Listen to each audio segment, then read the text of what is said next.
Hello, my name is Dominic and welcome to my YouTube channel. And this is a quick look at this old Underwood typewriter.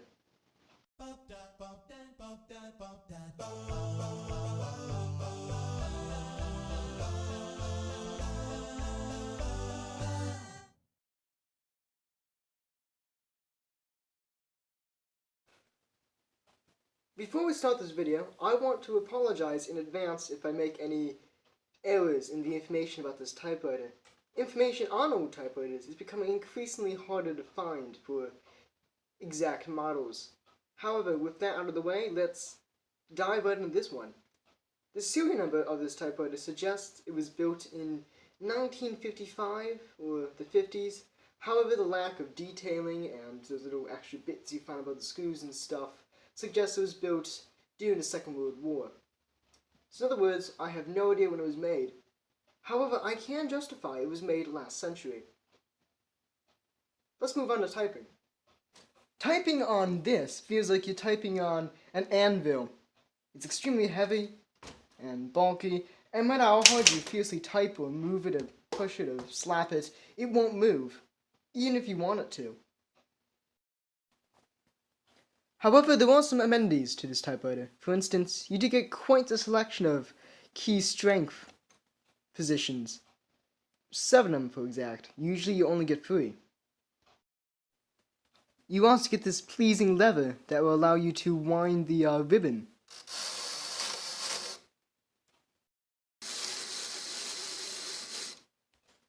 Moving on back down to the keyboard itself, there's a couple things a bit different about it. For instance, the spacebar is massive, and I'm not really joking there. This is my current keyboard, and it's nearly double the size. There is also a 4.5 key, which is... What's that really on modern keyboards anymore? I wish it was. There's also no 1 key. Period. I did a video on that. If you don't know why, you should watch that video. There's also this secondary spacebar, which you probably can't see because it's in the shadow of this machine, but it's there. But it's not a spacebar, it's actually a column release. Ooh, excitement. But nothing's quite as exciting as the top of the machine, with its opened appearance and all these little doohickeys and levers I tend to touch, and I touch a lot, including this one, which does nothing. And these are the margin releases, and this one over here in the end, if you push it in, it does the bell, which is fun. When it comes to actually typing on this, not just admiring the details on it, it's very nice. The key presses are quick and firm and sudden, which is extremely nice for typing. It is loud, but of course it's a typewriter. What do you expect? And altogether, the typing is very crisp and nice, and it's extremely fun to type on.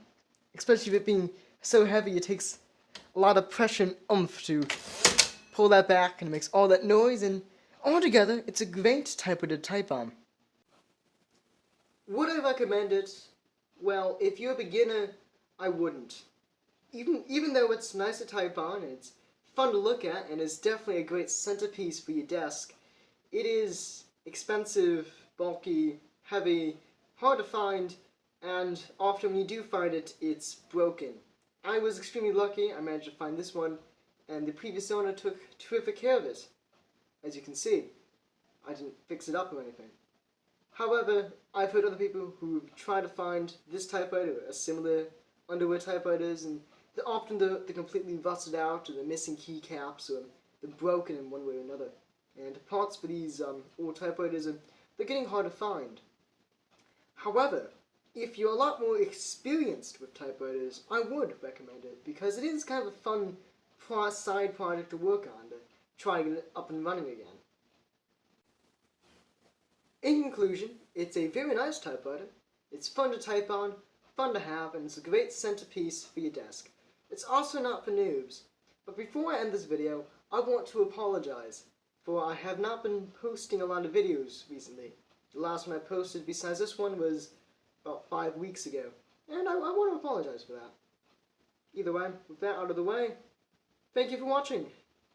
I hope you enjoyed this video.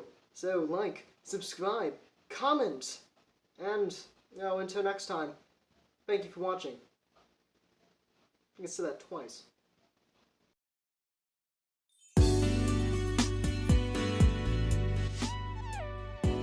But wait, we're forgetting something. What does my cat think? Well, let's find out. There we go, kitty. Look at the typewriter, kitty. Look at the typewriter.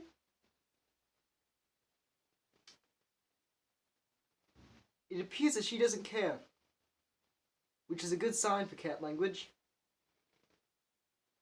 And now she's purring, so clearly she approves.